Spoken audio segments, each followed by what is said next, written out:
Well, thank you for joining us this evening. Before we start our meeting, I'd like to invite Pastor Young from Our Father's House to come forward for our invocation. Please stand.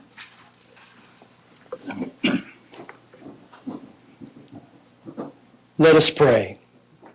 Dear Heavenly Father, Creator of heaven and earth, we gather here today as a community seeking your guidance and wisdom, your strength, and your help to serve the people of Los Banos.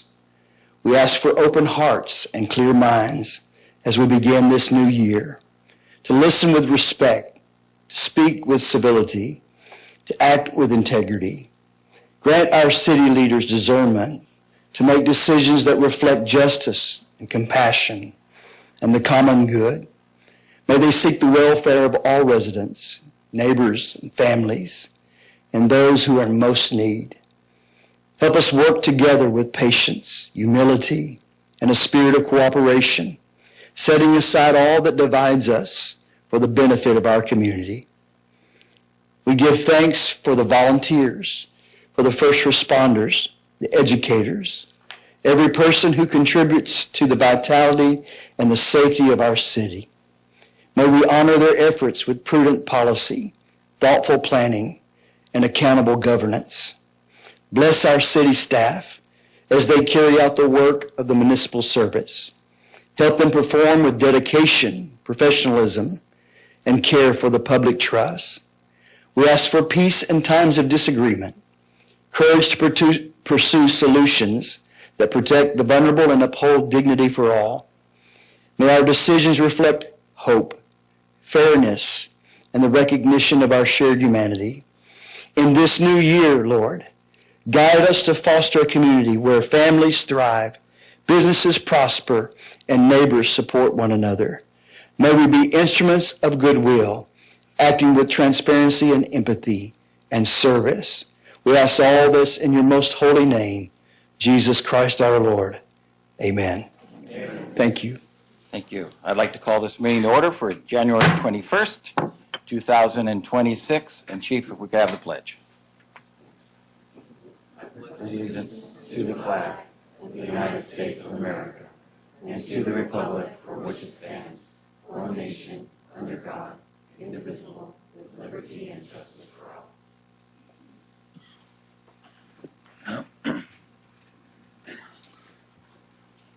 If we could have a roll call, please, Lucy. Perez? Here. Chavez? Lewis? Here. I am here. The item 4, consideration of approval of the agenda. Is there any items the council would like to discuss or approve the agenda as submitted?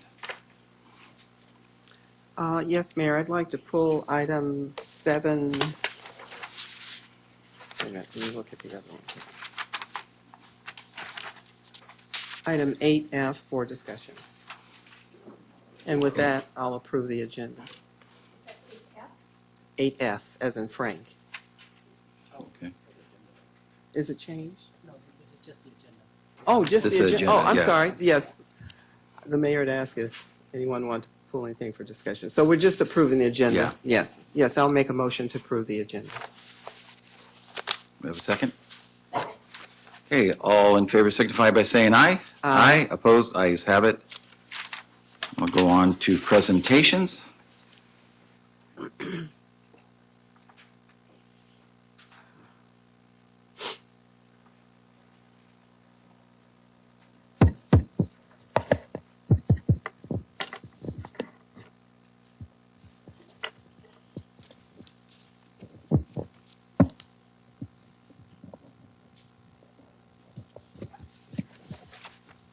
Aaron, come on down.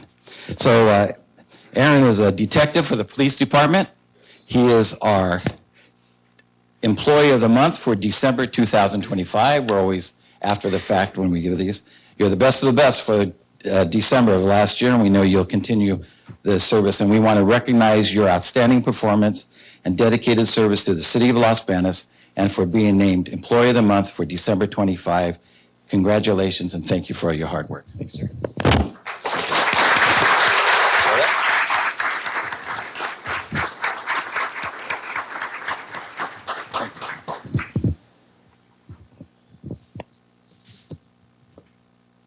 Now, if I could have the pastors come forward.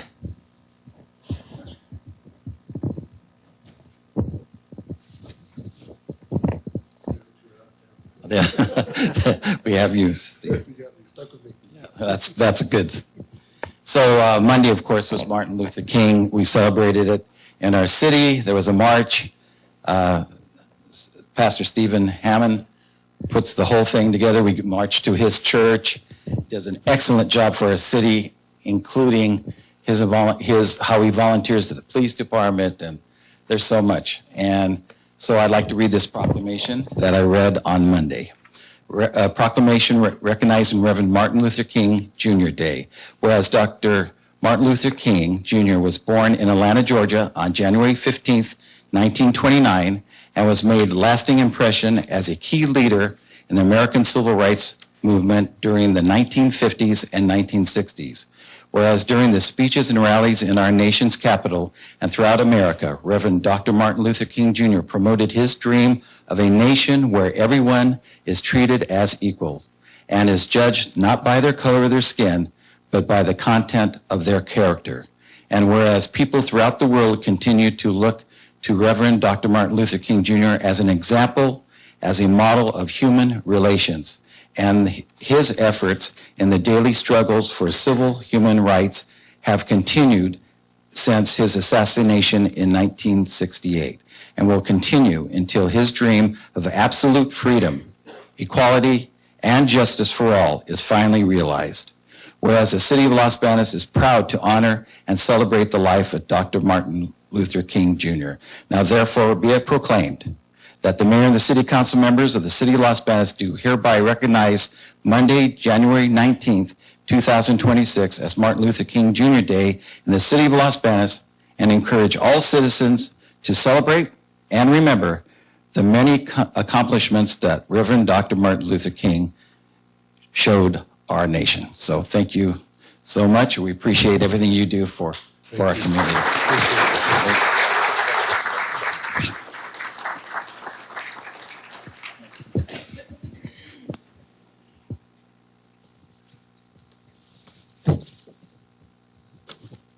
Okay, so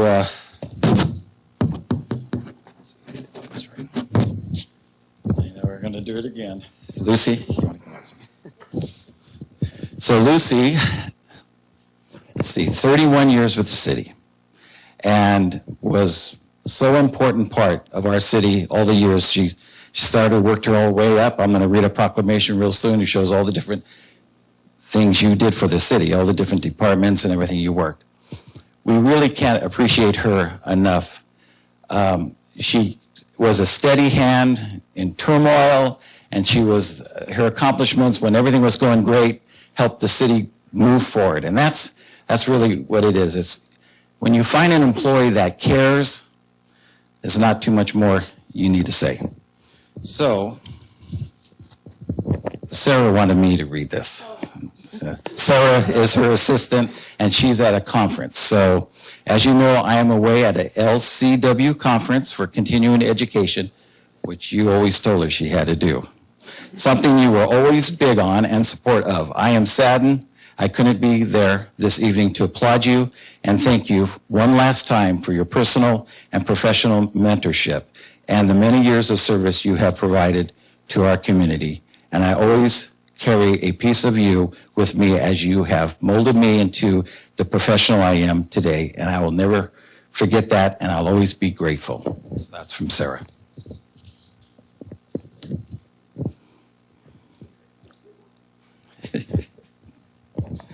I think you've had like 3 or 4 meetings now, right? You'll have the new record. So this is a proclamation recognizing the retirement. Now, Lucy retiring as HR director, but she's still an elected city clerk till November, and I know you're probably going to run for re-election, right? So, a little pressure there. So, proclamation recognizing the retirement of the City of Los Banos Human Resources Director, Lucy Melanie. Whereas Lucy Melanie joined the City of Los Banos as City Typist 1 on August 16th, 1994. And whereas Lucy Melanie served as deputy city clerk beginning in November 1994 and was later appointed to city clerk in August 2002, a position she continues to hold. Lucy Melanie was promoted to clerk typist 2 in February 1996 and subsequently to accounting lead clerk in July 1997 and then staff accountant in August 2000. You were really busy. She became Human Resource Director in September 2002 and served as Administrative Services Director from December 2011 to October 2013, overseeing both the Human Resources and the Finance Department. And Lucy has contributed tremendously throughout her career to the community of Los Banos and her knowledge and commitment to her job. Lucy retired from the City of Los Banos as Human Resource Director on December 31st, 2025, with over 31 years of service to the city employee. Now, therefore, be it proclaimed that the mayor and the city council members of the City of Los Banos do commend Lucy Melanie on her dedication and loyalty to the City of Los Banos and congratulate her on her well-deserved retirement. So, yeah.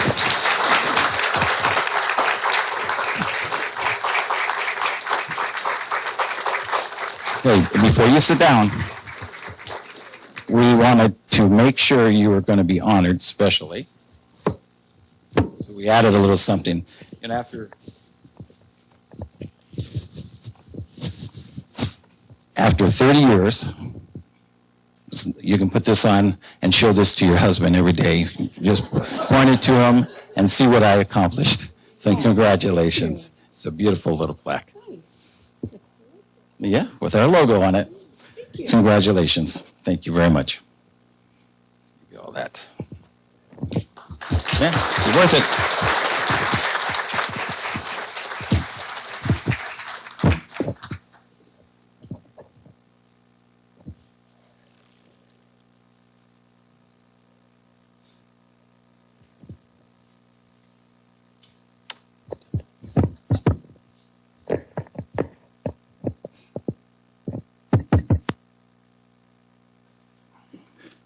Okay, the next presentation was to commend Evan Sanders, our council member that unfortunately had to abruptly leave because of a job change. He actually moved on the east side of our country. Evan was an excellent council member. He brought a different perspective than I've seen on all the years I was mayor. I've been mayor here in Los Banos. And it's because of his background. Since he was a background, it was in IT, he looked at things a little bit differently, and it was good. It was a good mix of collaboration with the rest of the council. And so we're going to do, and of course he can't be here because he already started his job. The way it worked is he was offered a couple of jobs, and he finally took one. They said, okay, you got to start right away. So he had to unfortunately leave and not even be here for his last meeting. The last time he was here, he did not even know he was getting that job. That's how fast it went. So we're going to have a resolution, and like we do to all outgoing council members, and then we will have to send it to him. But I want to personally thank Evan for the excellent job he did since being appointed last year. And I'm sad to see him and his family leave town, but hopefully he'll retire one day and move back because he's a great part of our community. So before you have resolution number 7037 commending Evan Sanders. And let's see.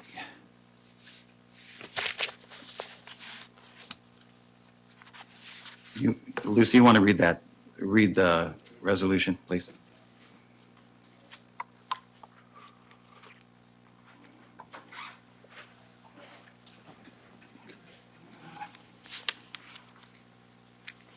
A resolution of commendation to Evan Sanders. Whereas Evan Sanders was appointed as council member for District 2 of Los Banos on January 8th, 2025. And whereas Evan Sanders has faithfully served the city of Los Banos and its city council for 1 year as council member for District 2.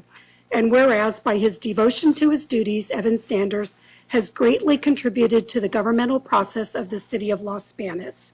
And now therefore be it resolved by the City Council of the City of Los Banos that it hereby expresses its sincere gratitude and appreciation to Evan Sanders for his service to the City of Los Banos in his capacity of council member for District 2.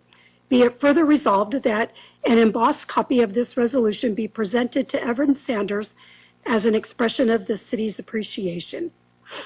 The foregoing resolution was adopted at a regular meeting of the City Council of the City of Los Banos held on the 21st day of January 2026 by the council members present. Great, thank you very much. So with that, if we could have that motion, please. Yes, Mayor, I'd like to make a motion to accept the resolution as read and submitted. Okay, we have Resolution 7037, a motion and a second. Is there any comments by any council members? Not hearing any. All in favor signify by saying aye. Aye. Opposed? Ayes have it. Okay, so we'll ship that off. Okay, so now our next item is new employee introductions, and we'll go to our city manager, Niran Than. Good evening, Mayor and Council. I want to take an opportunity today to kind of introduce our employee. It's been quite some time since we get an opportunity to introduce those that's been hired or promoted within the organizations. Tonight is a big one for us. That's over 23 new employees that was hired since November. That's close to 20% of our workforce that we have on hand, and that is to restore a lot of the vacant position, as well as on some of those positions that you were given allocations or budget on to expand some of our service. We'll go by department, so we'll first start with the police department. So if I may have Chief Reyna.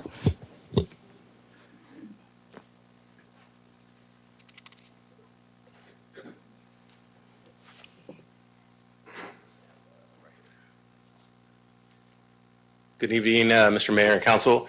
It is my pleasure this evening to introduce you to Officer Zach Zuspin. Officer Zuspin started with us on December 16th, right? As you know, I mentioned before, Officer Zuspin comes to us with a few years of experience working for the Fresno Police Department. And so he did a lot of really good things over there. The problem was that he lives in Los Banos and his family is here. And so he just couldn't stay away. We had a lot of meetings before to make sure that he understood our goals, how we police in Los Banos. He has got a lot of really great training, and he is going to do a really good job for us. So once again, I would like to introduce you to Officer Zach Zuspin. Thank you.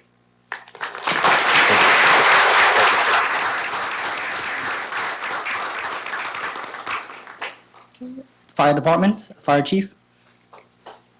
Hi, good evening, Mayor, Council, staff, and public. We do have two new employees that started with us within this last month. Greg Avery, who's our newest battalion chief with us, comes with over 40-plus years of experience from Los Angeles Fire. So he's actually working right now, and he's tied up on a quick detail, so otherwise he would be here. And then Josh O'Dall is one of our newest firefighters that we just hired within this last month also, who comes to us from North Central Fire out of Fresno. So we're able to capture some good lateral candidates. So it's been great. Unfortunately, our public work director, William Vi, is unable to attend tonight. So in his place, we have our city engineer, James Cozart. So please, for public work. Thank you. Evening, Council. Can I have all the public works employees that are in attendance take a step up to the podium, please?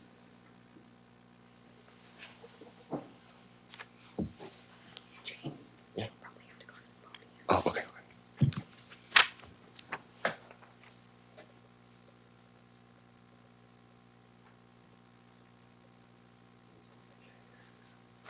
Seems like I was just doing this, but okay.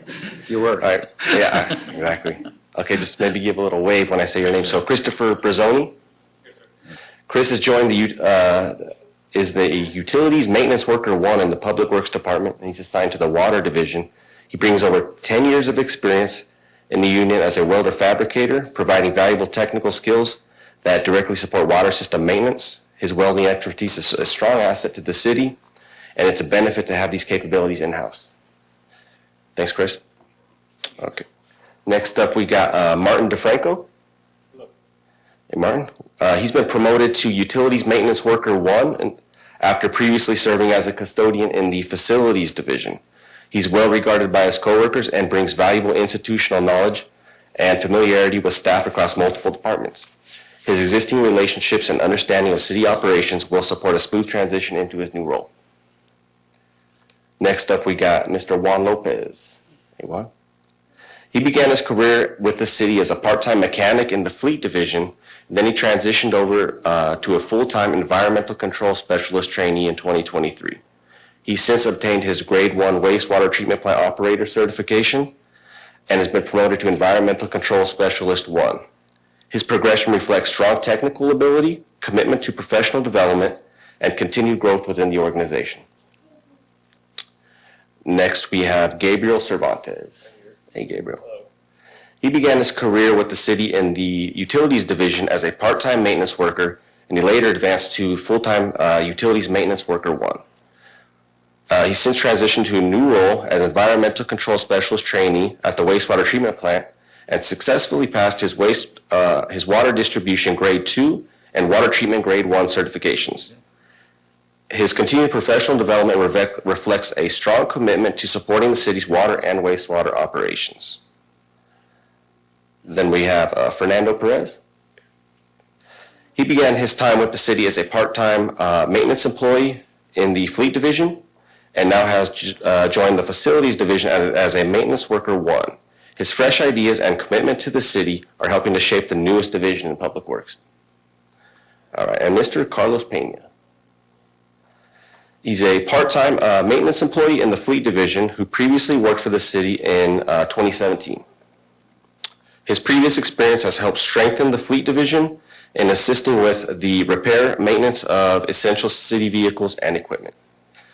And not here tonight with us, we have Rome Ciozan. He's a part-time maintenance worker. And then we have Ruben Sedano and Emiliano Barrios, who are starting as utility maintenance workers. So thank you all and welcome. Thank you.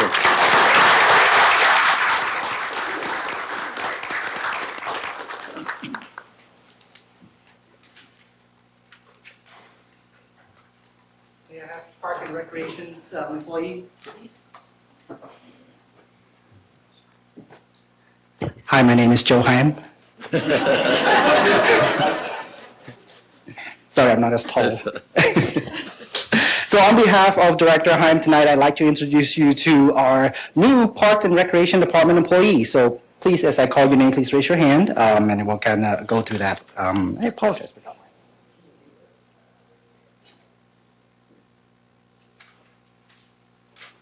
Joe wouldn't forget that. Jesse Spangler. Okay. Jesse is a new maintenance worker in the recreation divisions and a recent graduate of California State University, Bakersfield. Jesse is also a substitute teacher for Los Banos Unified School District and enjoys being able to mentor and teach students of all ages. Jesse is enjoying his new role as a maintenance worker and strives to expand his knowledge within the department and learn new skills. Hey, Brian Durham? No Brian tonight? Okay. Margarita Ortiz. Okay. Margarita is a new recreation assistant in the Parks and Recreation Department and has been a part of Los Banos community since 2018.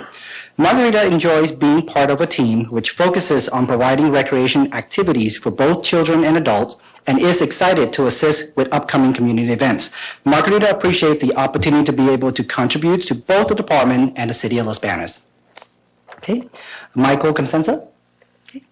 Michael is a new recreation assistant in the Park and Recreation Department and is currently attending Merced College and is studying financial accounting. Michael was also a volunteer high school football coach and enjoys working with the youth in our community. He enjoys being a part of a team and is looking forward to assist with upcoming events and the youth sports program that the Recreation Division has to offer. Okay. Karina Salvatierre. Okay. Karina is also a recreation assistant and is currently attending Merced College to obtain an associate degree in business administration. Karina is a recent graduate of Los Banos High School and is enthusiastic about contributing creatively to the department and being able to support staff. Karina is eager to learn all things park and recreation and continue to grow as an employee with the City of Los Banos. Okay. Last but not least, Daniela Guilford. Okay. Daniela began her career with the Park and Recreation Department as a rec assistant and was recently promoted to a Recreations Coordinator 1.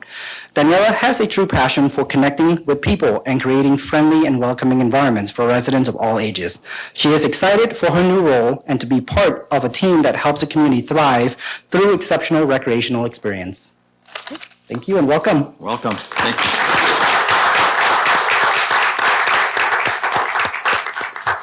So I'll pass that on to our Community Economic Development Director, Susan Elm.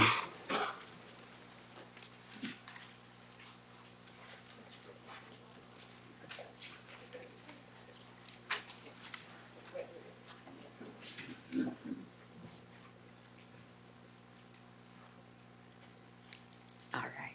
I have one new employee for the Community and Economic Development Department. Her name is Marisol Romero. She's our new homeless outreach coordinator. She joins our housing division within our department. She brings many years of experience in social work and community service, including supporting farm workers, housing grants, and helping residents access important resources. Previously, she was commuting to the Bay Area, and we are so grateful she is now able to work in the community that she lives in. We are honored to have her kindness and her strong communication skills on our team. And she is bilingual and helps us out tremendously in the encampment. Thank you. Great. Thank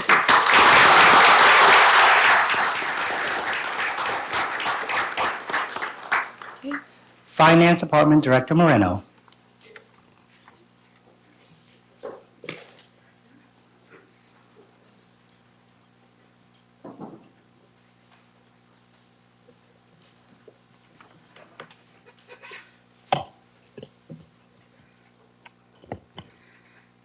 Good evening. Here we have Monica Hagee joining the Finance Department in November as our newest accounting clerk. She brings a wonderful connection to our organization, having worked for the city nearly 30 years ago. And we're especially proud to note that her husband was recently recognized as the Employee of the Year. We're delighted to welcome Monica back to her being a part of the Finance Department, finance team. And to my right, we have Martha Brazil, who has served for the city 23 years in finance and public works, has also returned to the department as an accountant too. Her deep institutional knowledge and longstanding commitment to the organization make her an invaluable addition to our team. With these two talented employees on board, the finance department is now fully staffed and well positioned to continued success. And just for the record, we were limited to 2 sentences per employee. I kept it within those 2 sentences.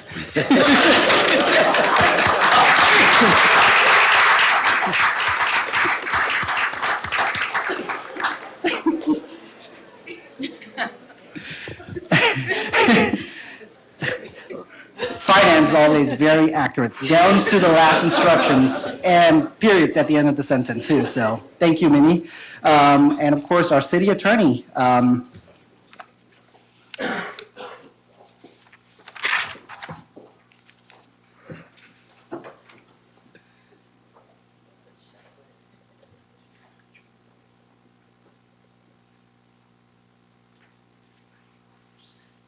So this is particularly exciting for me in that we are growing the new in-house legal department, and Alex Torres has joined as my new legal assistant. And I'll read probably 3 sentences, maybe. Alex Torres has experience in both the private and public sectors, having worked in various areas of the law. She earned her bachelor's degree in legal studies from Humphreys University in 2021 and previously served with the Merced County Human Services Agency as the secretary for the Housing and Support Services branch.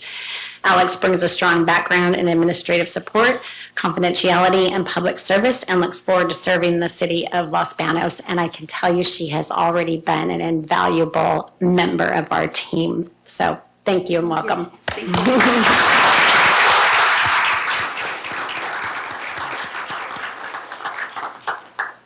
Mayor, that's include our employee introduction for tonight, but I'd be remiss without saying that even though after 31 years building this organizations, our former Human Resource Director Lucy Maloney continue to leave her legacy in all 23 employees because she did help process all of them in the last 2 or 3 months, and this wouldn't have not happened without her. And I want to also thank you to the family who show up for the employee tonight, that we are not able to do the work we do every day without your support. So with that, Mayor, I would like to request we go into a quick recess to allow the family the opportunity to take some photos, and of course, for any council members and whatnot for just a couple minutes. Okay, we'll take a 5-minute recess and welcome aboard, everyone. We really appreciate you being employees.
Okay, we'll start up our meeting. Back, thank you for allowing us to take that 5-minute recess. Now we'll move on to our public forum. Members of the public may address the city council members on any item of public interest that's within the jurisdiction of our city and the city council. This includes agenda and non-agenda items.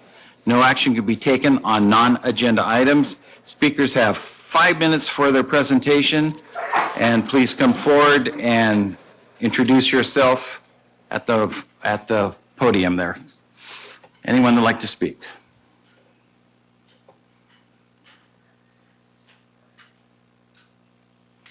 Welcome. Thank you, Mr. Mayor. Good evening to Mr. Mayor and City Council members, and also to the city staff. My name is Larry Byers, and as you may recall, I was a proud member of the Los Banos Tree Commission. One of the subjects I want to talk about tonight is I'm up for a renewal for a commissioner, and I'm hoping that the City Council will reinstate me for 2 more years on the Tree Commission of Los Banos. So that is the first subject. All my subjects tonight begin with the letters T and R. So the first beginning with T was trees. The second is trauma, and I want to talk about, and I've talked about this before, Sutter Health is going to be building a new hospital here in our city. They cannot upgrade the hospital because it won't meet earthquake standards.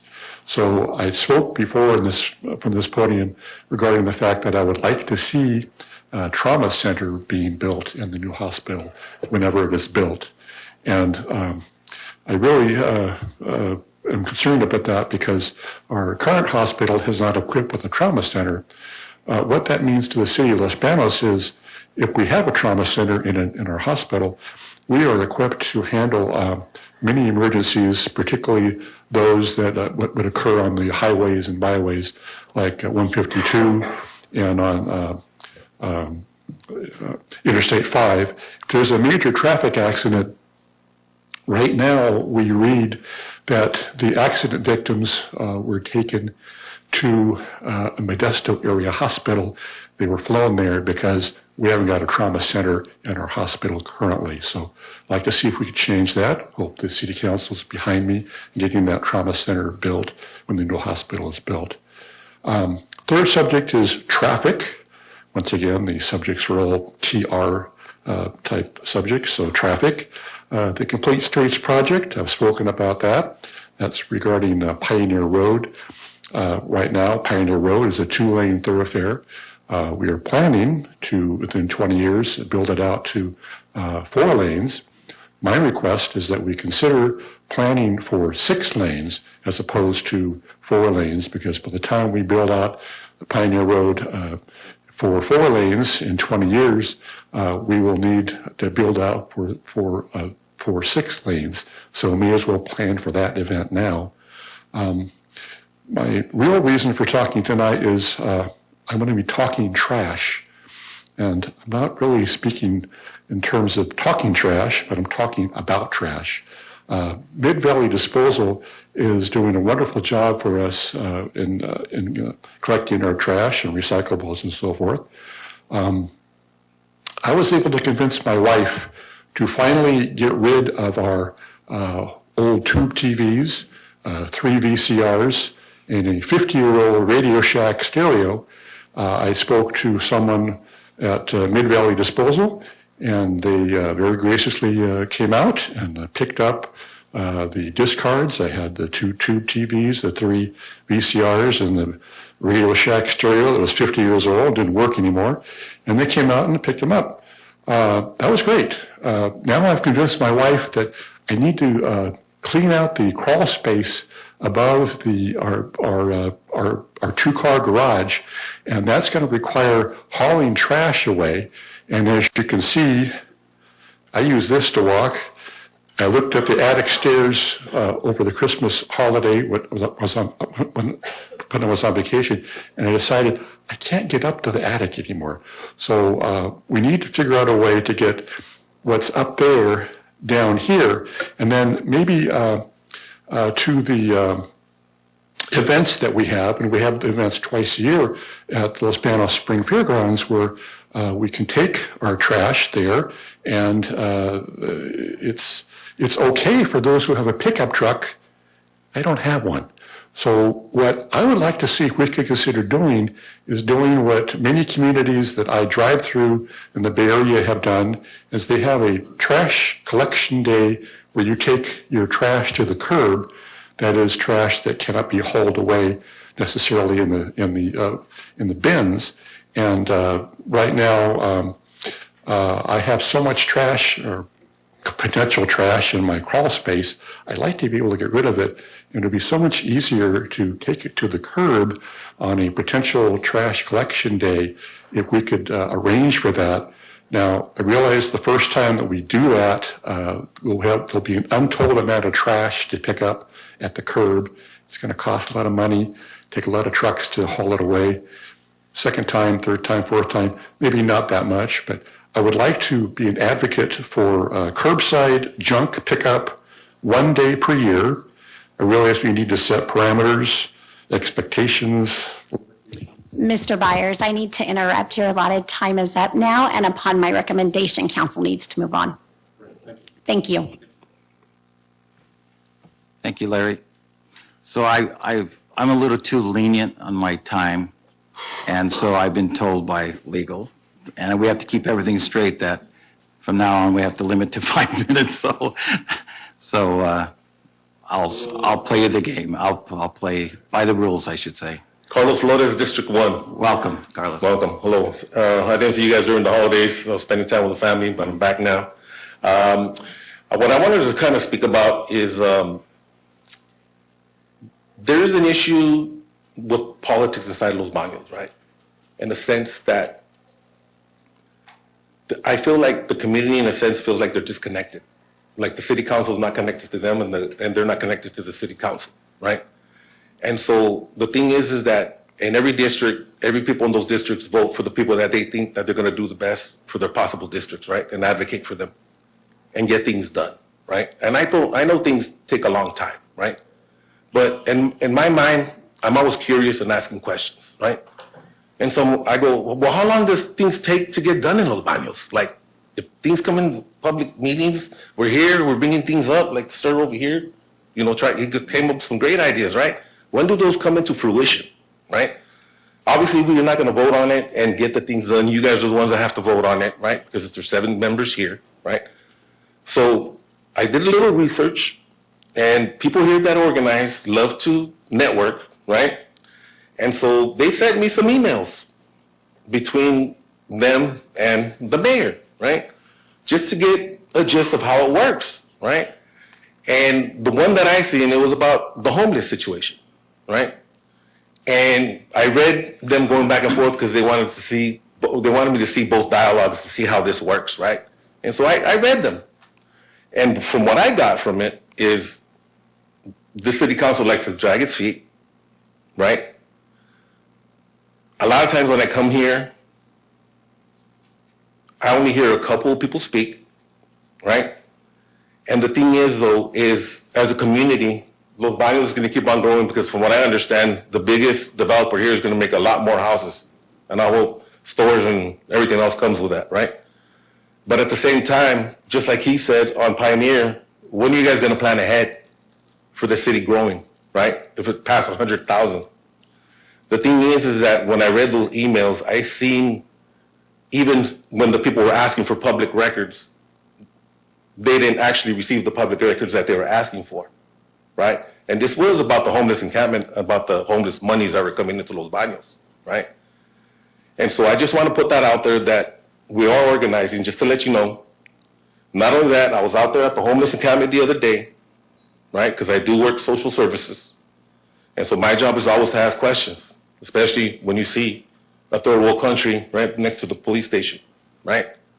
And then you wonder, that little piece of blacktop with that fence, whatever it is, right? Why isn't there anything covering it? Like, why isn't there anything helping them out? So when I go over there, I see a bunch of pallets under their tents. And I go, what's up with the pallets, right? Oh, they're like, oh, they never gave us anything to put on the bottom for the moisture that comes down. So everybody's getting wet when they're sleeping at night, right? Where's the humanity in that, right? And I go, when did they give you guys the tarps to put on top? Oh, they only gave those a couple of days ago. I go, winter's almost over, dude. You guys barely got tarps right now. So the thing that I'm saying is, when are we going to start seeing things into fruition? Right? When are we going to see grounds being broken? When are we going to start seeing things in general? Because the city keeps on growing. And with growth, we demand, we want, right? And since we're the ones paying taxes on our houses, right? And we wish there was more stores so we could keep taxes here to bring in more revenue into Los Banos so we could do more stuff. Because I remember at the park, from what I heard, everything that we spoke about, we had money for everything, right? There was no that we don't have no money for nothing. But anyways, I just want to bring that up. I'm back. I'll see you guys in 2 weeks. I'm going to keep on doing my research and keep on pushing forward for the community, okay? Thank you for your time. Thank you. Anyone else? Please come forward.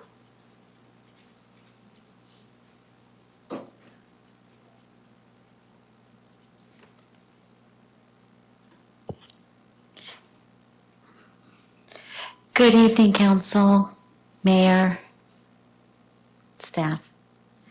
I wanted to speak to you just a little bit for some information. You know that I work very heavily with the feral cat population and have a lot of resources for rescues to get them there and other sources. And, but I wanted to let you know that over the holidays, I ended up for Christmas getting a new dog trap.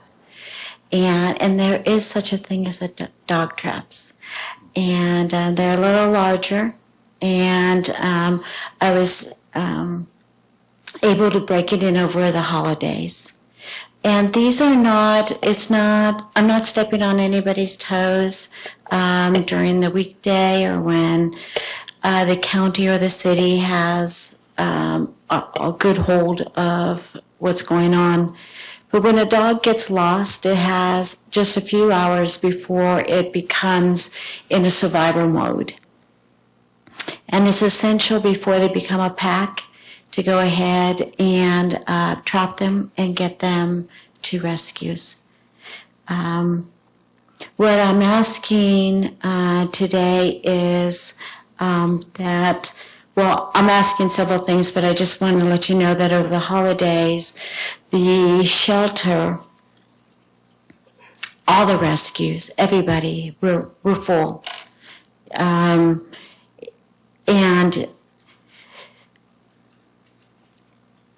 the population is helping with some of that, but with everything being so full, there's some new laws that are going to be helping us, and I'm not going to interpret laws for everybody, but I am asking the mayor and the council with legal to look at these new California laws that will assist us with more knowledge with individuals that breed for profit, that use puppy mills from outside of our state, that use individuals that are go-betweens, and individuals that don't mind posting and pushing, because what ends up happening is with all of that and with rehoming and with individuals not doing their homework about breed, or their life changes drastically. What ends up happening is that it's harder for the rescues and it's harder for our shelter because those dogs don't go out because the influx. So there has been some laws passed, and if we could get some assistance and some knowledge of interpretation and of these new laws and how we can work together for them. So thank goodness for another legal employee. The second thing I wanted to mention, since we have a new finance employee, is that if possible in the future, we have lots of people that want to donate to the shelter for their good works. But if we could have something where people can go ahead and donate of their own accord, of course. No pushing for donations, but if they could click, I'm positive that they'll be happy to go ahead and do so if we give them that resource and we help our shelter out, and those, especially the animals. So once again, thank you. Happy New Year. And let's go and continue. Thank you for helping the animals. Thank you. Thank you. Anyone else, please come forward. You're welcome to speak. Welcome. Thank you, Mr. Mayor and council members. I wasn't going to speak this evening, but there was something that was weighing on me personally. It's regards to condominiums in Los Banos, condos, townhomes, things of that nature. And the reason why I bring this up, my mom now is at an age where she retired in 65. She retired at 65, and she's now at the age where she needs to downsize. And we were looking around at what's available in Los Banos, and there wasn't a lot. I mean, there was a senior community, and I spoke to her about that, and she was like, I want to be around families in the community. I don't want to be in a senior center. It just wasn't for her. And there was no condos on the market. And I do know there's been some conversations, I've heard presentations from our planning department that condos are coming. But there needs to be a greater effort, I believe, to focus and incorporating condos, townhomes, things of that nature into our development. My mom ultimately had to make a decision. Do I stay in Los Banos, stay in my home that's costly to maintain, landscaping, roofing, all maintenance outsourced? And she came to the conclusion that she had to leave. She moved to she's moving to Modesto, to a condo that has all the amenities that will meet her needs. I know the hospital was talked about earlier today in public comment, and that was the other factor that we considered. My mom's now at the age where I'm worried about, should something happen, if it's a cardio issue, any health issue, do we have the facilities, the treatment centers here to provide the needed services? Transportation, food, entertainment, things of those nature. And I don't feel that we do. And she and I sat down, and it was a hard conversation. My dad passed away during COVID. And so it was me and my mom talking about how are we going to figure this out. And it was a hard decision for me to say, Mom, you got to move on, because we just don't have the amenities for someone your age here. And it may work for some, but I'm sure there are many seniors now entering that phase of life where they're weighing what options are there. And so I just want to implore this council to please think about increasing condo studios, looking at different developments and how we can increase those numbers, because it's not growing at the rate that our housing is growing. There needs to be some proportion, some percentage incorporated into our development. And maybe that is there, I don't know. But it'd be nice to have a presentation at some point on how we're meeting our senior needs, because Los Banos does have an aging population. And some folks are very fortunate to be able to have the resources to stay in their home. Others do not, and they're looking to downsize. And when you look to downsize, there's not too many options outside of going, and there's not even 2-bedroom homes available in Los Banos because the market doesn't call for that. So I just wanted to share my experience with the hopes that this council will look into the future and how we can increase the numbers of those types of housing needs. Thank you. Thank you very much. Anyone else, please come forward.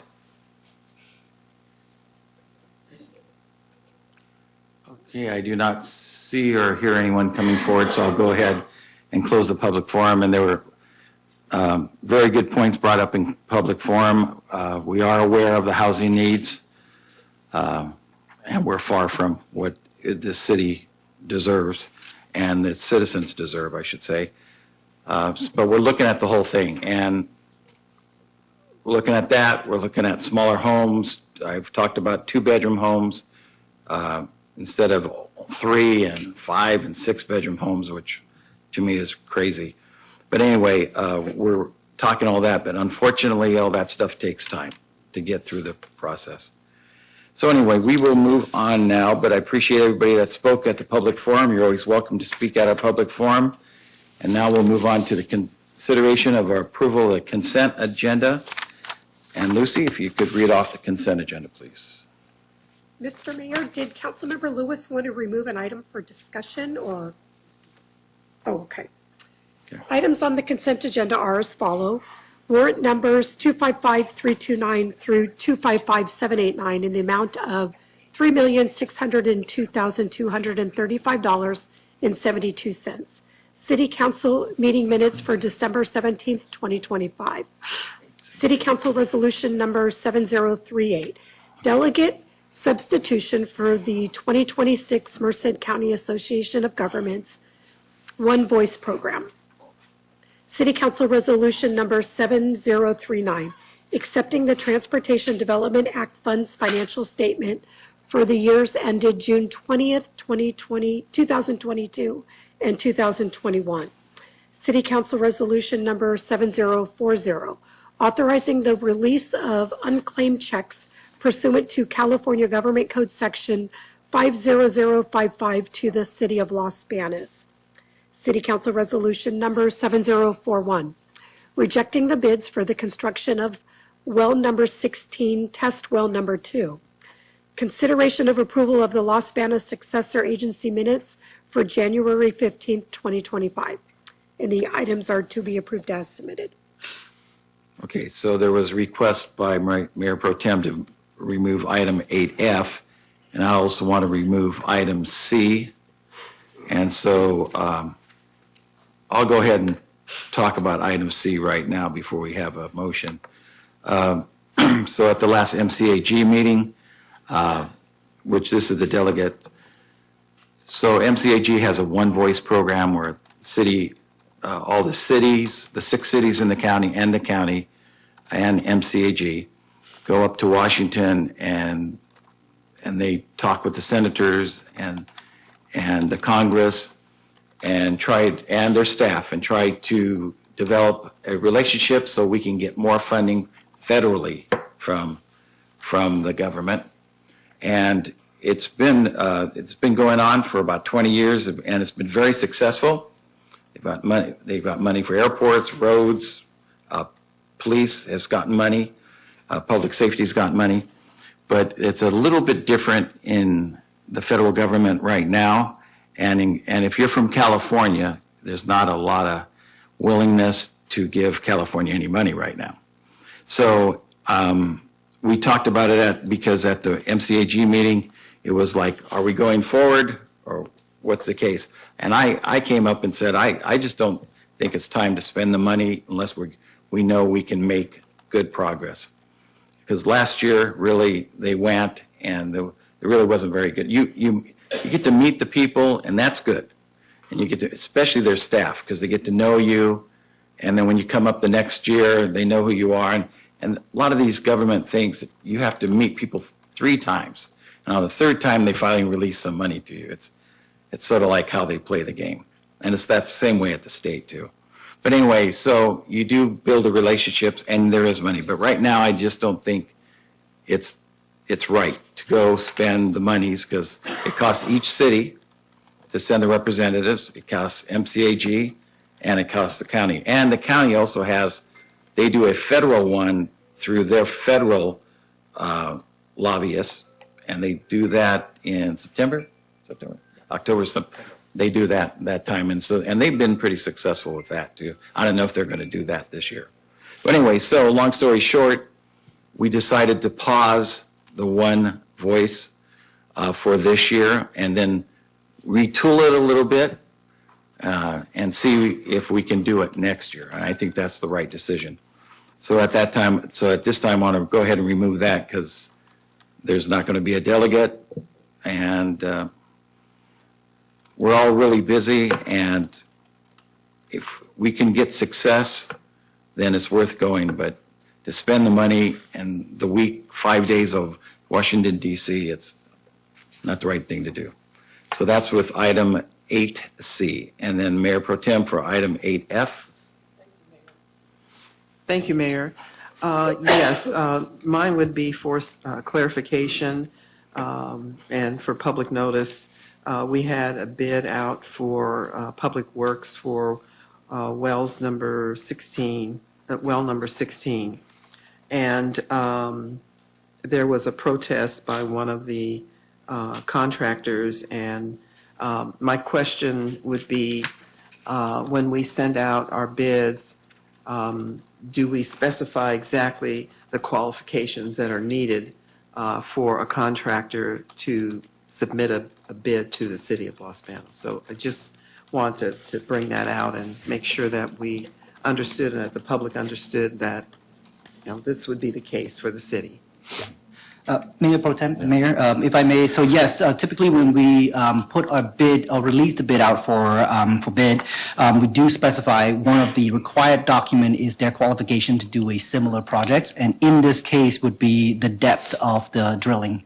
Unfortunately, for this bid package, we have a discrepancy to where a front page of the bid was required a 350 feet depth, and in the back was at 1,000. So there is a bit of a conflict. Unfortunately, some of the bidder that was bidding for this project don't have the 1,000 feet requirement.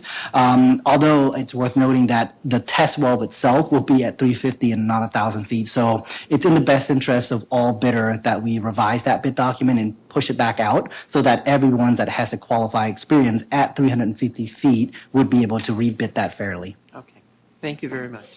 Thank you, Mayor. Okay, thank you. So, there's anything else on that? So first, we could have a motion to remove item 8C from the consent agenda.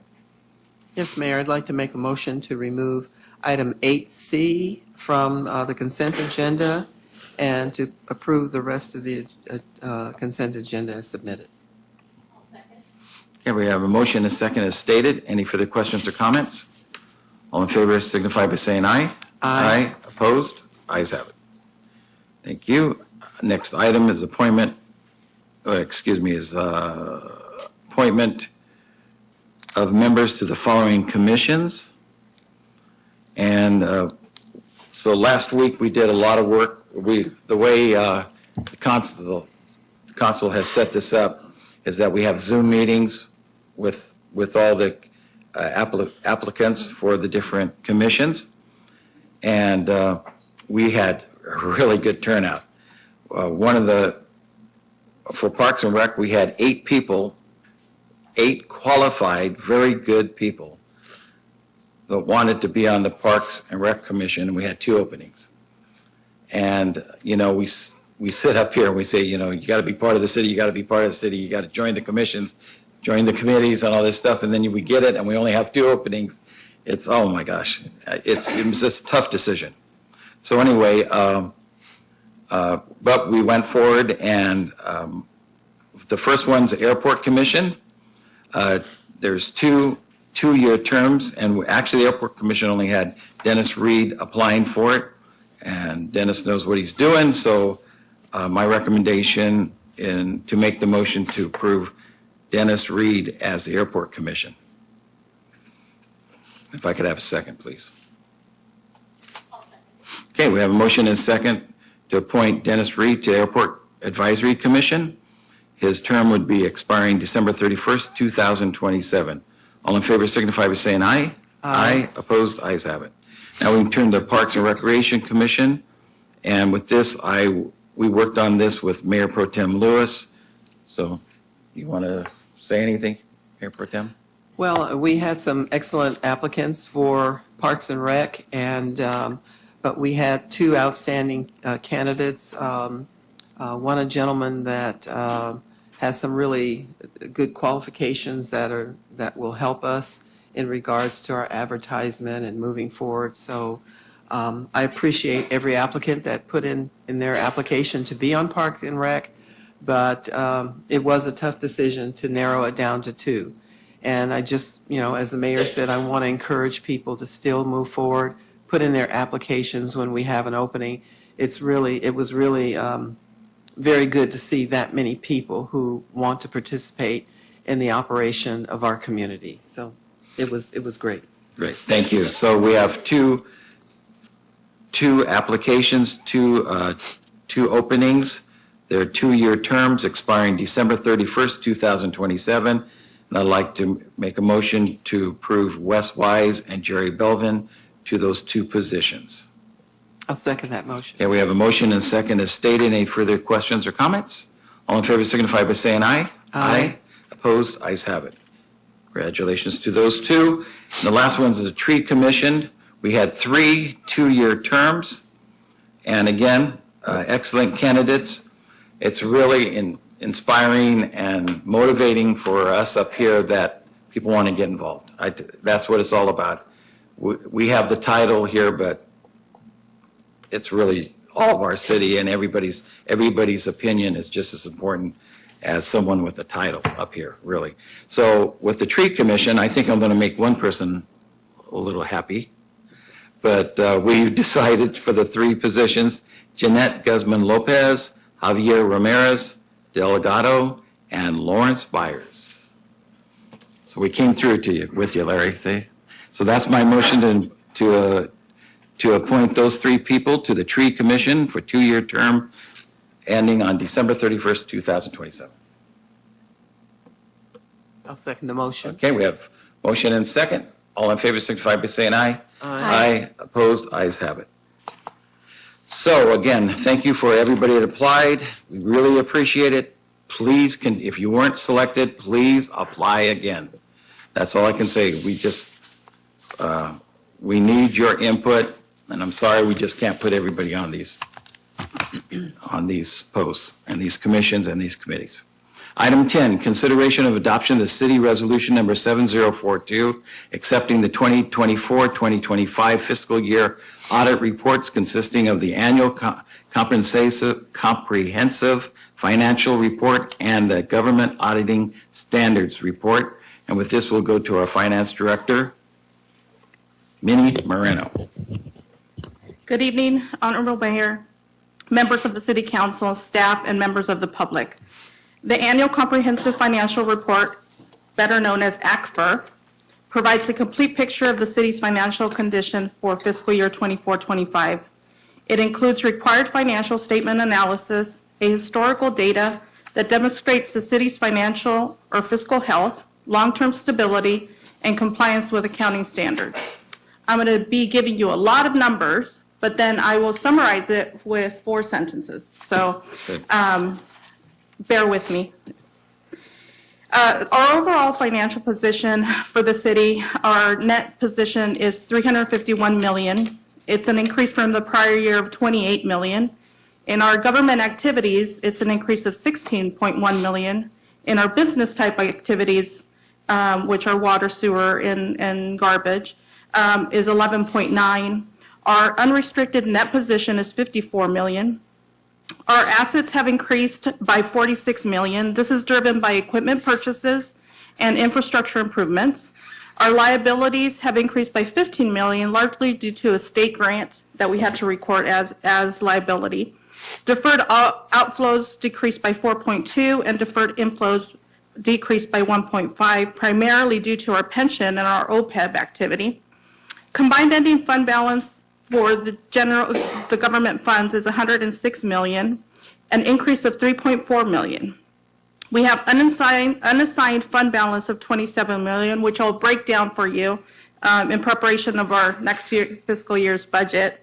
The $44 million of that is $8 million of Measure H assigned funds, $8 million that you've committed to the Development Services Center, $6.2 million that you have assigned to streets, homeless, parks, economic development, and CalPERS, $8.18 million in fiscal stability, which is our 30% stability reserve, and then $13 million in unassigned monies. Of this $13 million, we had anticipated in the prior budget cycle that we'd be at 11.7. So we are about 1.275 over what that estimate was. So overall, our unassigned balance, which includes the fiscal stability and the unassigned, is 83% of our annual budget. So we're doing really good. Year over year, we had $546,000 increase to property tax growth, development activities, and investment earnings. Budget revenues exceeded budget by $683,000. Expenditures were $6.2 million under the intended amended budget, which we're making sure that we're working with our departments to make sure that they spend the monies that and provide the projects that they said they're going to be providing. We've been working really hard this year to get that across to all of our departments. The net capital position for the city is $198 million in land, building, infrastructure, equipment, and construction. Restricted net position, $98 million, and then again, the unrestricted is $54 million. Cash and investments, we have $209 million invested in compliance with the California Government Code. We have $187 million in capital assets, reflecting $26 million increase from the infrastructure and equipment investments. We have long-term obligations, which we have the iBank financing lease of $13 million. Compensated absences decreased $3.4 million due to an accounting change. IT subscriptions liability increased $965 million with the new system licenses. Our net pension liability is $31.98 million, with our plan approximately 79% funded, which is a really good number too. What does all of this mean? The city remains in a strong financial position with positive growth in both government and enterprise operations. Reserves remain healthy and the general fund continues to exceed minimum policy thresholds. Capital investments is accelerating, especially in public safety, facilities, and infrastructure. The city continues to benefit from the property tax growth, development activities, and strong investment earnings. So with this, it is my privilege to introduce our independent auditors who have completed a comprehensive review of the city's financial statements, internal controls, and compliance with the application regulations. This work plays a vital role in supporting integrity, transparency, and accountability in our financial operations.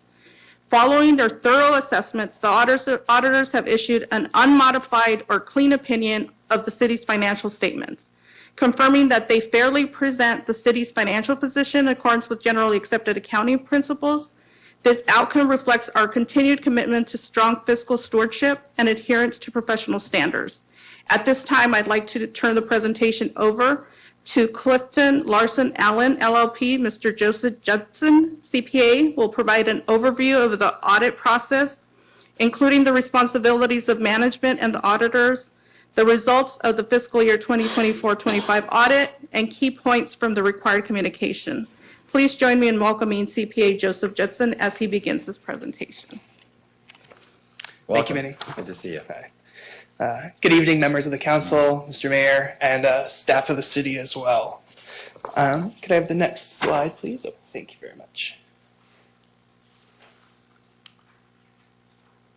Oh, forward. There we go. Okay, we can skip that one. So I am here tonight. Nice, handsome guy up there. I'm here tonight to present our audit results for the city's annual comprehensive financial report for the year ended June 30th, 2025. So this is our first year with the city auditing the financial statements. And along with that, first-year audits can be a little difficult. You know, I'm sure Minnie can attest, and her staff as well, that we've bugged them with a million different questions just to making sure that we understand the city's controls and processes. And it definitely is a collaborative effort. So I do want to take a second here to thank Director Moreno and her staff for all of their help in completing this audit in a timely manner. Just to give you a little background on our firm, we are a national firm, CLA LLP, with nearly 9,000 people and 130 plus locations across the country. And a big part of the firm is our state and local government. I work entirely on state and local government clients, with 60 years plus in business for the firm, 600 plus professional, over 4,200 entities. So we have a vast experience, with cities and counties and local municipalities. So for this, I will go over, as Director Moreno mentioned, some responsibilities of the parties involved in the audit. I'll give you a quick overview of our audit approach. We'll talk through our audit results, as well as a couple of key areas to communicate to governance and upcoming GASB pronouncements. So in an audit, we have three parties generally involved. We have governance, responsible for the organizational oversight, strategic direction, all that good things. Management, who is making the day-to-day decisions, And the most important point here is management's responsible for the fair presentation of the financial statements. These are management's numbers. We are coming in, we're auditing, giving our opinion on them. But management is responsible for the amounts that are in the ACFR. As the independent auditors, we are issuing an opinion on the fair presentation of the financial statements. We also issue a separate report on the audit in accordance with generally accepted auditing standards as well as government auditing standards. That's sometimes referred to as the Yellow Book letter, but that is our opinion on the internal controls of the city. Along with that, we give reasonable but not absolute assurance that the financial statements are free from material misstatement. Again, you're weighing kind of cost and benefit of digging into every transaction. So we use materiality to give our opinion. We also, complete an understanding of internal controls for significant accounts in the financial statements. So kind of walk through processes and controls and things like that. So our audit approach is generally 4 phases. We have our planning when we are, kind of getting to know the city, understanding processes, interviewing, members of departments, compiling a giant list of requests that the finance department was responsible for giving to us, which we really appreciated. That kind of blends into our systems evaluation where we are reviewing the city's, financial policies and procedures and kind of how things end up in the financial statements. From there, we are testing transactions. We call that our fieldwork phase of the audit. So that's when we're reviewing invoices, things like that. And then finally, reporting, which involves compiling our auditor's reports and presenting them to you here tonight. So audit results have been spoiled a little bit, but as the finance director mentioned, we issued an unmodified opinion on the financial statements. That is the highest opinion we can give. It's also referred to as a clean opinion. So in our opinion, the financial statements are free from material misstatement and error. Along with that, we did not have any audit findings to report. So another good sign there, another clean audit. As far as a single audit, the city didn't meet the threshold to require a single audit for this year. So there's no single audit report and as a result, no findings there. These next 2 slides are blank, which is very good, no findings. There are also no findings in the prior year for us to report on as well. So I will run through a few things here that we are required to communicate. Firstly, as far as accounting policies, you can find those described in Note 1 to the ACFR. This year, as mentioned earlier, there was a new GASB standard regarding compensated absences, which is also disclosed in the financial statements.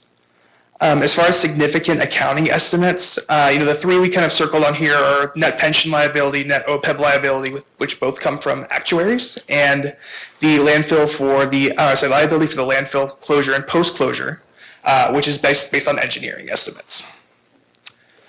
Then more good things here, no corrected or uncorrected material misstatements to report.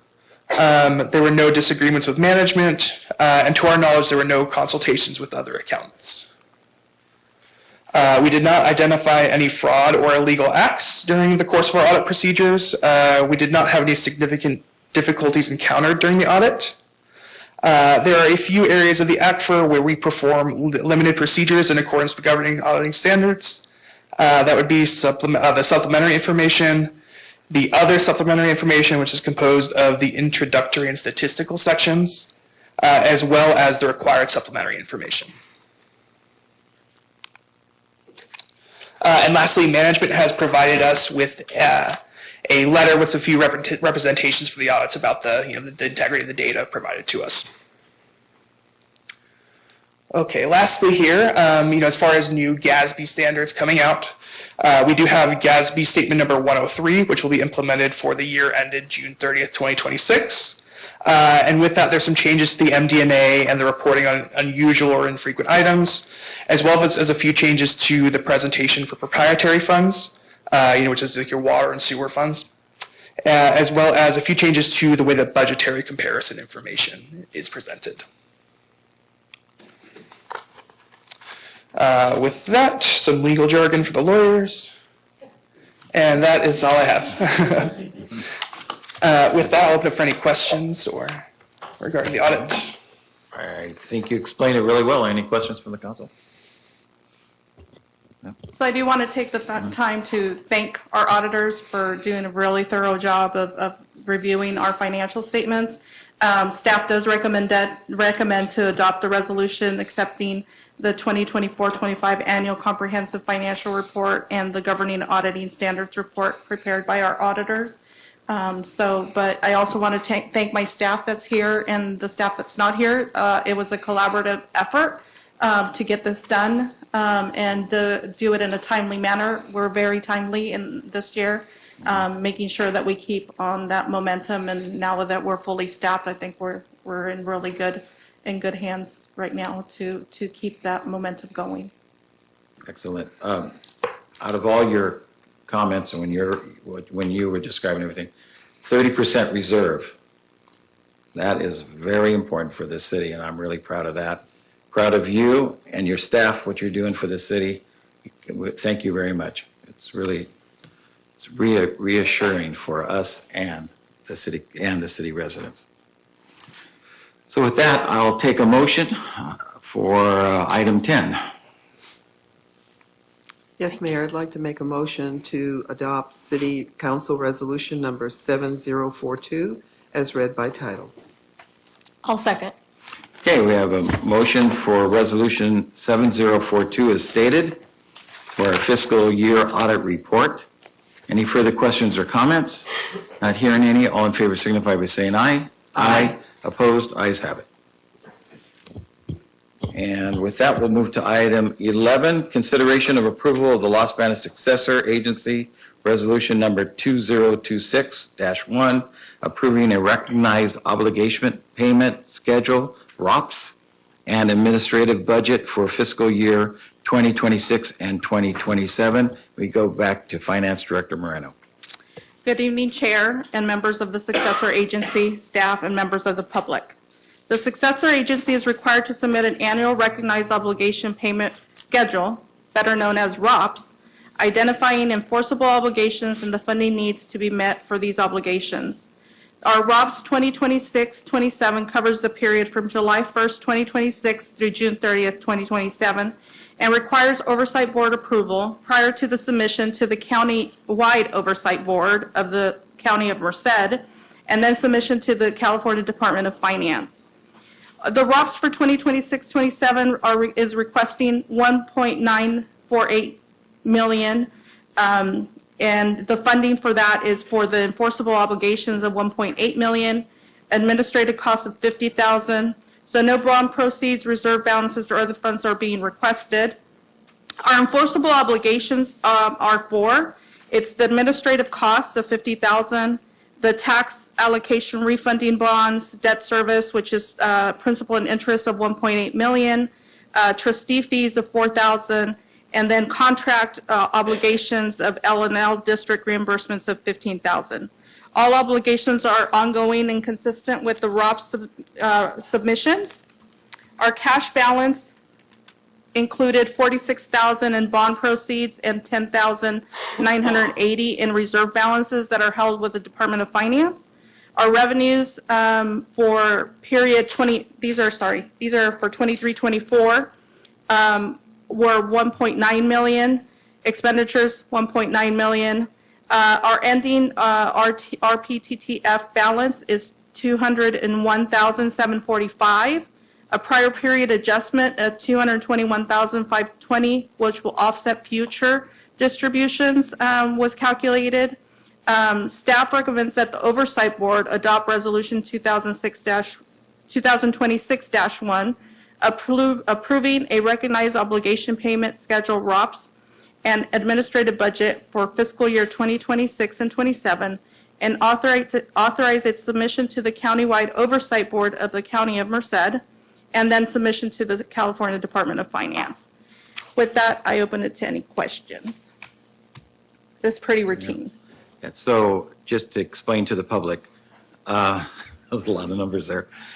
So around, I think it was 2012, the state decided to close all the redevelopment agencies. And so all the agencies, all the cities that had redevelopment agencies had outstanding balances and loans they had to pay on. So so I became the chair of that agency, which was the Designated Land Authority. It was a 2 to 3 year gig and it lasted 12 years. So, that's government. So anyway, I've been the chair of this since the beginning. And basically the state gives us the money to pay our obligations. Basically so we have to do the ROPS and tell the state what we need, and they agree with us. That's what all this is about. And we're allowed to pay off our bonds and everything that the redevelopment agency took on it started in 95, I think, 1995, till it ended in 2012. So that's what this is. It's pretty much a accounting thing that we have to do once a year. And that's the story. So I'll entertain a motion for resolution 2026-1. Yes, Mayor. I'll make the motion, but before I make the motion, I understand that, when the redevelopment agency was dissolved, what was that, 2012? I think it was right. Around there. Yeah. And this bond obligation goes up to 2044, is it? That's a long about time. 32 years. Yeah. Will we be around? The state will still be paying off this obligation. So, but I'm glad that they're paying it off and not requiring the local municipality to do this. So with that being said, I'd like to make approval of the Los Banos successor agency resolution number 2026-1 as read by title. No, second. Okay, we have a motion and a second, as stated, for resolution 2026-1. Any further comments or questions? All in favor signify by saying aye. Aye. Opposed? Ayes have it. Thank you, Director. Now we'll go to our city department reports, and we'll start with Community and Economic Director Stacy Souza Elms. Stacy. Thank you, Mr. Mayor. Just a few items. First, I want to let the council and the public know that tomorrow, starting at 6 a.m., will be the point in time count, which is required by HUD for our unhoused community. It's a census of the unhoused within the community. HUD requires this to be done every other year. But the Merced City and County Continuum of Care, COC, they require it every year. And so nationwide, it's done on the same day at the same time, which starts at 6 a.m. Los Banos' count will start at 6 a.m. So you'll see folks in the encampment or in the outskirt areas of where we have unhoused folks, and that's what we're doing, following HUD's requirements. The next is announcement of our public hearing notices. We have one public hearing for Overland Trail. It's a vesting tentative tract map for 50 units off of Wilmot Avenue. Councilmember Lewis may remember originally this was called Mission Village South Phase 5B. So it's been renamed, rebranded, but it's back before us for consideration, and it'll be presented to the Planning Commission next Wednesday, the 28th at 6 p.m. Is it the 28th? Yes, it is. And then last item is a grand opening for Wonderland Kids Indoor Playground.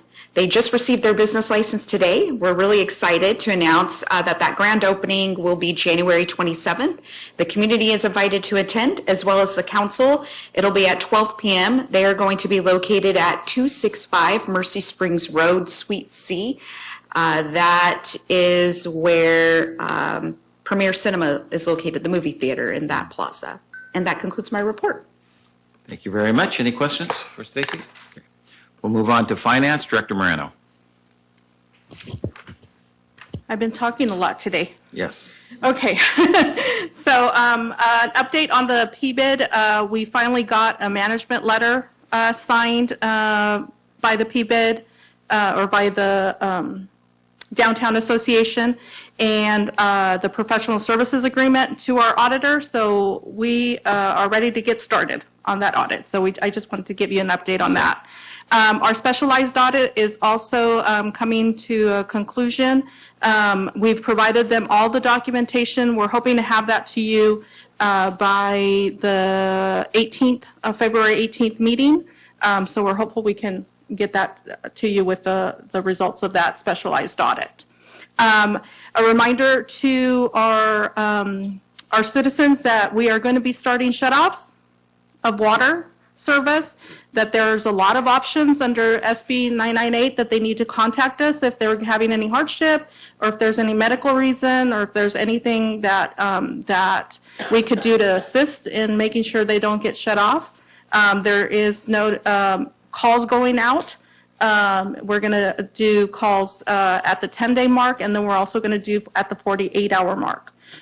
So if they do have any questions or anything, just call our finance team. They're ready to help them with any necessary paperwork, any necessary help with doing that. We're also coordinating that with our Public Works Department, making sure everybody in the city knows what is going on. This has been quite a few years that this has not happened. So we are here to help our community and make sure that, you know, that we provide as much assistance as we can. With that, I do want to thank my staff for everything that they do, and especially with our audit and having that come back clean. That's pretty amazing. Okay, so I just want to make a comment.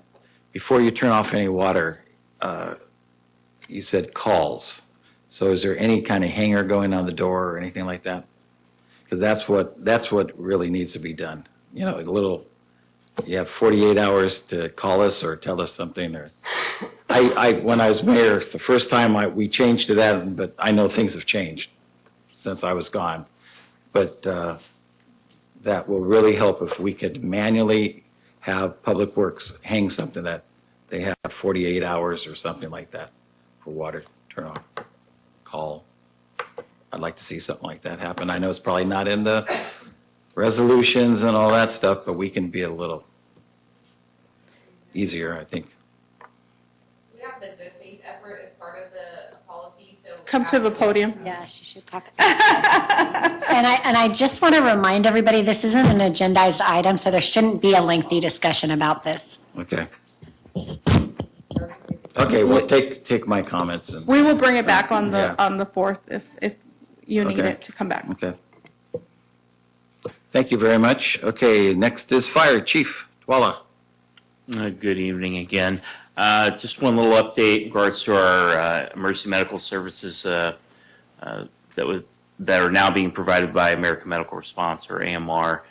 We've seen an improvement with AMR. They are still, I monitor the radio every day to listen to their channel to see how they're doing countywide, and they're still able to respond to our calls in a timely manner. There are some times where they have an influx of a lot of calls, or they've had to take patients out of the area, but they've been able to respond appropriately. So pretty happy with the services they've been providing so far, and they've been communicating with us quite well. Great. Thanks, Chief. With Human Resources, that's you. Yeah. Mayor, I'll provide that report at the city manager report instead. Okay, Yeah. perfect. Likewise for Park and Recreation as well. Okay. Police, Chief.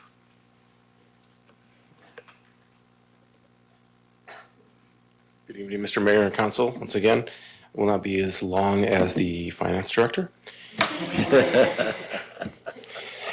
Quick note, we have 7 police officer trainees that are currently in the Fresno Police Academy. Half of them will graduate in about March, the other half about the end of June, beginning of July. And once they all graduate, I'll have them here. One of them is a new employee of our newer group, and so he was not here tonight because he's at the police academy. So when they graduate, I'll bring them here. That brings us to 2 officer vacancies, 1 dispatcher vacancy, 4 CSOs, and 1 maintenance employee. So we're operating at about 91% of our allotted employees, which is pretty good for an agency our size. A quick reminder to the public, we are almost out of the fog. But just a reminder to turn on those headlights. We still see cars driving around with no headlights in the fog. And congratulations once again to Detective Aaron Goins for being December Employee of the Month. He does a fantastic job in the unit and for the department and for the city of Los Banos. So thank you. Thanks, Chief, very much. Okay, for Public Works, City Engineer, Gene? Yeah, just one quick item. So the city's communicated with Mark Thomas that we intend to move forward with our standard specifications update, which was originally signed in 2023, something like that. They have tentatively agreed to that. However, they said that we need to agree to their escalation rates, which has been, 3 years, so a small increase, as well as a clarification of the scope. So we'll likely be coming back on March 4th, I believe, with an addendum. Okay, great. Thank you very much. Okay, we'll go to our city attorney. Thank you, Mayor. Currently, I am preparing a legislative update for presentation to council at an upcoming meeting. There are a lot of new laws for 2026. And I will be doing a Brown Act training for the Planning Commission next Wednesday on the 28th during their regularly scheduled meeting, and we'll conduct a similar training for council at an upcoming meeting. Great, thank you very much, Mary. And our city manager's report. Thank you, Mayor. I'll fill in for a couple. Unfortunately, our Park and Recreations Director, Joe Heim, is not able to make it tonight. There is quite a lot of events coming up for our Park and Recreations. One is our Community Blood Drive. That would be Tuesday, February 4th, from 2:30 p.m. to 6 p.m. at the Community Center. And also, I want to just let our resident know on a couple save the date. One is coming up here in March, and that is Arbor Day. That's Friday, March 6th. It's going to be from 4 to 6 p.m. at Citrus 2 Basin Park. Located at 315 North 2nd Street. There will be tree planting, craft, and fun game. And of course, our annual Los Banos Egg Hunt, that's also say the date, on March 28, 2026. It's going to be from 10:30 a.m. to 1 p.m. All of these events are posted on our monthly newsletter. It's posted on Facebook as well as available at the community center as well. For human resources, we are working. The jobs posting for our human resource director has been out for quite some time. We are preparing to conduct our first interview up in about a week for that positions. In the meantime, we are working on backfilling that positions with an interims human resource director. She will be starting with us here next week on Monday, January 26th. I'll make a formal introduction to council at the next council meeting. For my reports, Mayor Pro Tem and I last week attended the West Side Measure V working group, which look at the next 2-year or programming period for Measure V, which is from fiscal year 28-29 to fiscal year 29-30. If you recall, Measure V is the self-help tax measures that goes toward our transportation infrastructures, things like pavings, roads. Portions of that is allocated to formula-based, which we do get to the city automatically based on our populations. The other portions are allocated as a regional funding, and that regional funding has to then be applied and be accepted and approved through the MCAG governing board. I am proud to say that amongst all of the staff as well as Mayor Pro Tem assistants, we are able to bring some funding to Los Banos for this time around. It is not yet approved, but it is going to the Measure V governing board in February. And that is for an additional $1.5 million toward our city projects. So total, if approved in this February meeting, Los Banos will be slated to receive close to $12 million worth of Measure V. That is $8.6 million for the Pioneer Road widening project and $3.4 million for the Highway 165 and the Vineyards roundabout project. The Highway 152 and I Street intersection, which is a co-project with Caltran pavement project, that is slated to receive $200,000, and the preliminary study of the Highway 165 and Script Drive intersections for $50,000. That's conclude my report. Great. Thank you very much. We'll turn to the city council members' report, and we'll start with Mayor Pro Tem Deborah Lewis. Thank you, Mayor. So I'm going to go back a little bit to December 25, our Valley Air Board meeting. The one thing that stood out, and of course this money may all be gone by now, there was $2 million allocated to the Air District for zero emission landscape equipment as of that meeting.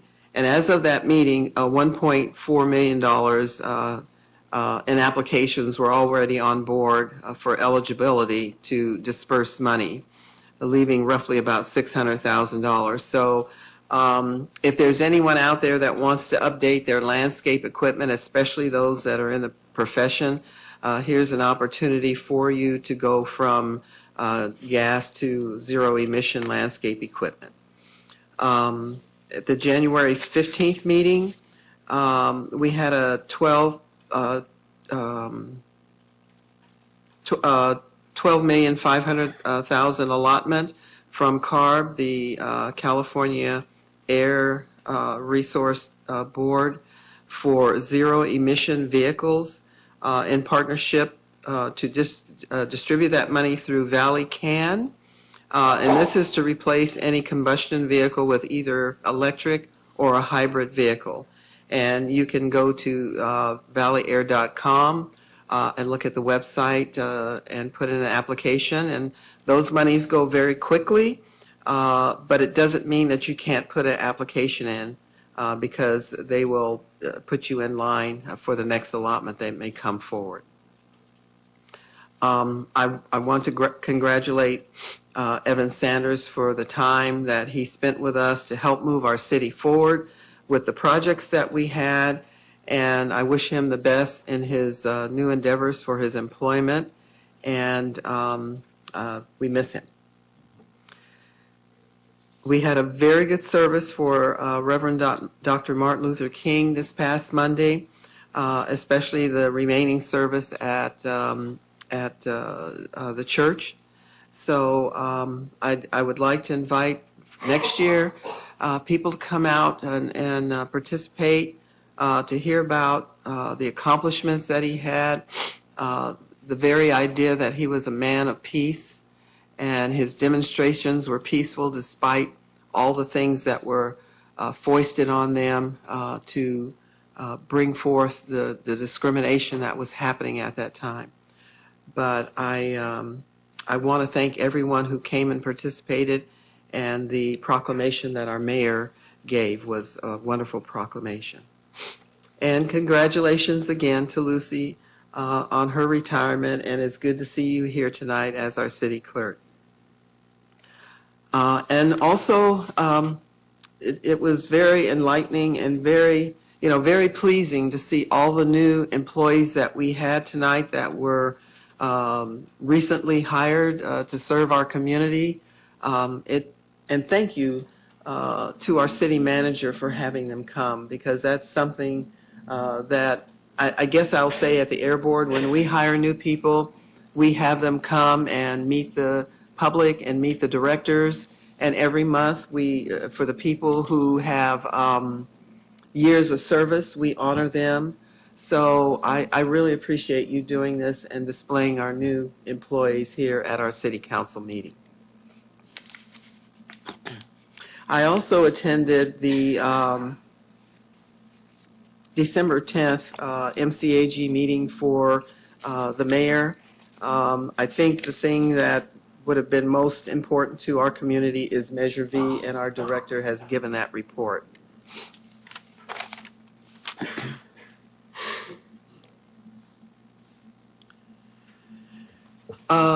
Congratulations again to Director Morales and her staff. It's always heartwarming to get a report such as the one we had tonight, where we didn't have any errors in our accounting services. And just want to thank you again for the wonderful job that you're doing, the leadership you're giving to our staff, and what you're bringing to our city, and to help us as council members understand things that may be a bit difficult for us in the finance world. So thank you again for the job well done.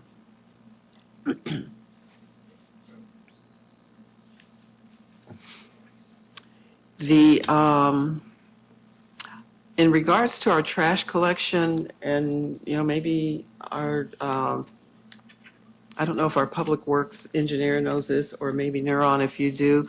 I remember talking to one of my neighbors because they had a lot of trash out on the curbside. So I do believe that our Our services do, our trash collection services do offer that to our community. If you call and make an appointment, there are certain days, I think within the month, that you can set out curbside collection, and it's at no cost to the resident. I think it's once a year. Is it once a year? Each resident gets. Yeah, 4 times a I'm year. not sure. I just. Oh, it's, okay, Larry, 4 times a year. Okay. The January 24th Kidland grand opening, Stacy and I usually like to attend those events, but our city manager and I will be away on that particular day to gather as much information as we can for the grant that we received to upgrade our chambers. So please give them my congratulations on that particular day. And I'm happy to see that both our audits are moving forward. I know that I hear from people in the community that continue to ask about that. So thank you for that report for the public to let them know that we're moving forward with both those audits. And I think that's my report for tonight, Mayor. Thank you. Thank you very much. Good report. Mitzi Perez, District 1. You have a report, Mitzi? Thank you. Well, this being our first meeting of 2026, I just want to wish everyone a happy new year. We do have an exciting year ahead of us. First, I'd like to welcome the new city engineer, James Kozad, as well as all the new hires. I know we've been in desperate need of a city engineer, so it's great to have you. And again, congrats to Lucy on her retirement. I also just want to share 2 goals I have for this year. One of them is working closely with the school district and assisting them in hopefully building more schools for the kids in our community. Even though it's their responsibility to get these schools built, I think we can work closely with them to make it happen. It'd be great to put a meeting together with the school district, the appropriate representatives from the city, as well as have landowners and the developers present so we can all work together and make this happen. Another one of my goals is to get some soccer fields. That's one of the main things I heard during my campaign was a lot of residents love soccer. They want their kids to be more involved. And I used to play years ago, and it's a great, healthy way to stay active. And it teaches teamwork and leadership. So I think it'd be great if we can make that happen as well. And again, I'm really honored to represent District 1. And not only my district, but the whole city as a whole. So I'd like to invite people to reach out to me with any questions or concerns as well. I'm always happy to listen. And, if I don't know something, I will definitely ask. But, my email is mitzi.press@losbanos.org. And you could always reach me too with a phone call or text at 424-349-9313. Thank you. Great. And also part of that soccer field is lights. I heard that a lot too. Yes. Lighted soccer fields. Oh, yeah. If I may circle Sure. back, I have an apology. I kept calling our financial director Morales, and it's Marino. Forgive me.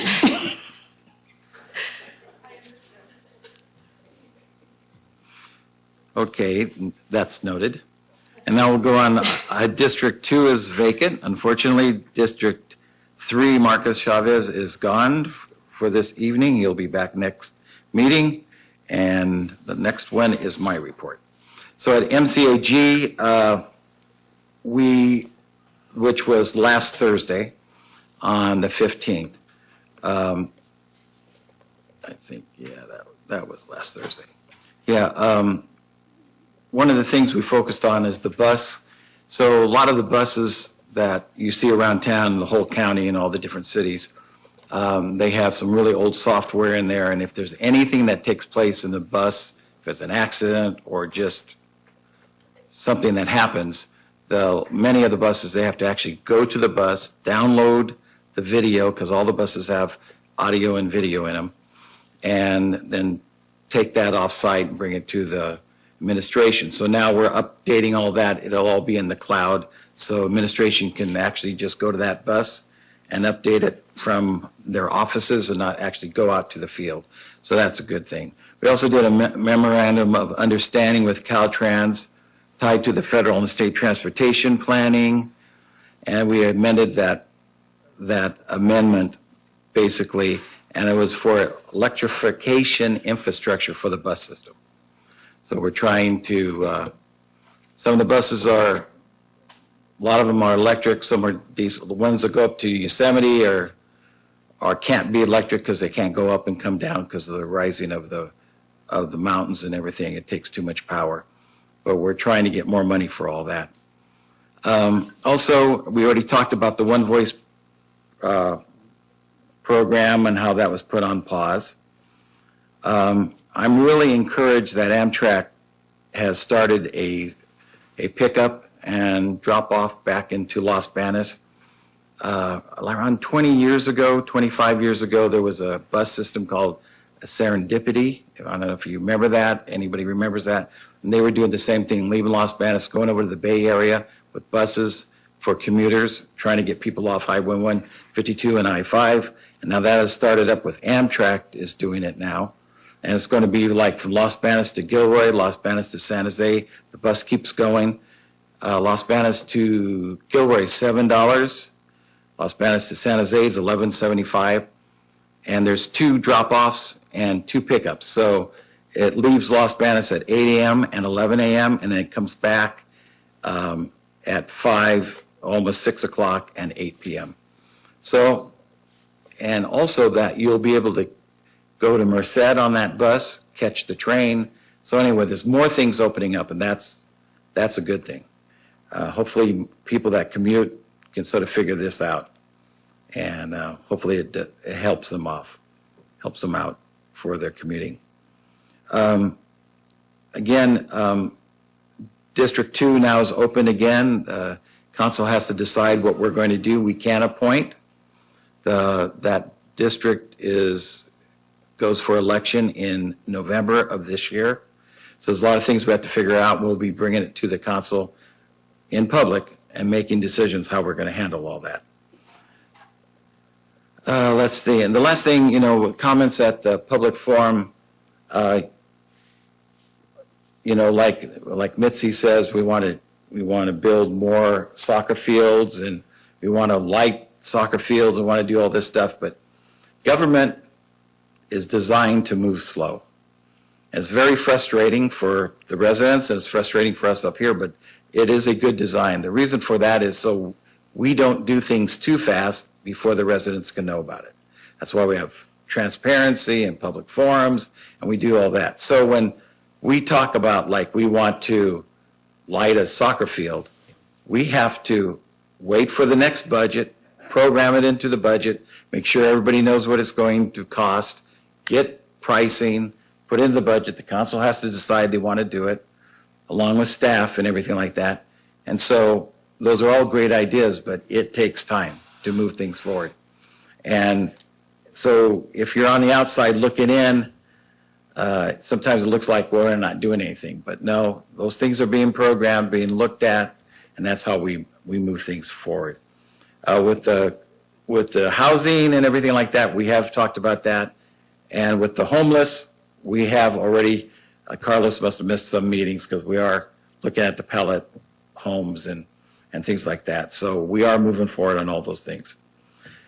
Let's see. So again, I want to wish Evan the best in his new job and his new location in his life.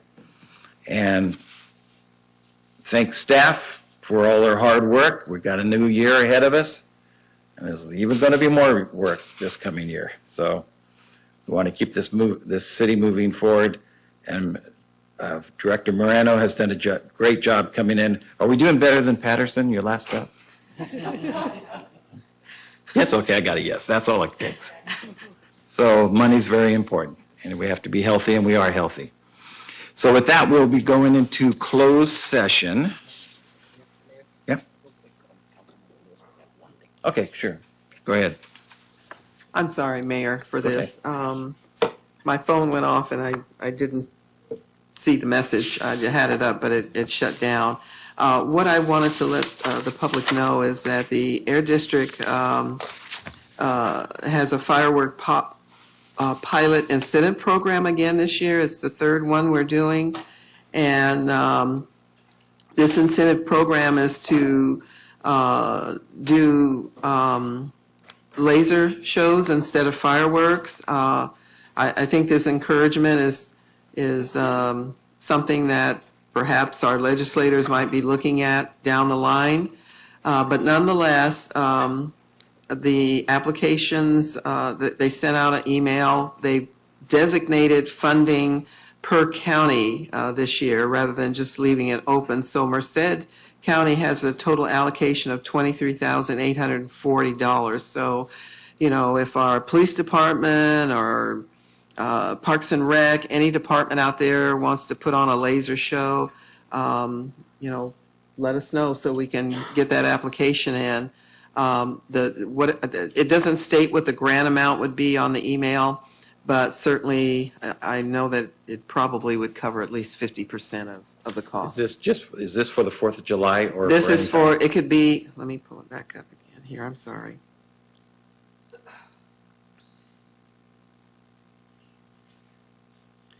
So it could be for 4th of July, it could be for any special event that you have in your city. So Okay. it's not just designated Good. for the 4th of July. That's good. Yeah. Yeah, because you do see the writing on the wall that Yes, they're it's going to coming. be Yeah. requiring those types of shows instead of fireworks in the future in California.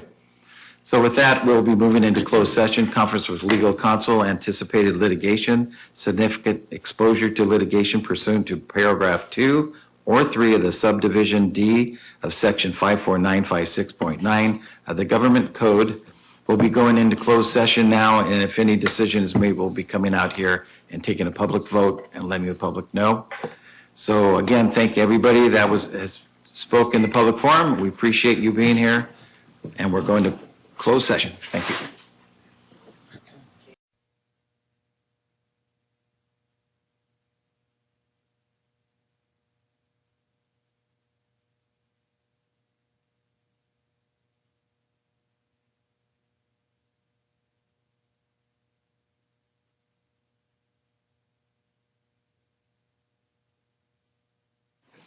Okay, thank you for staying with us under closed session.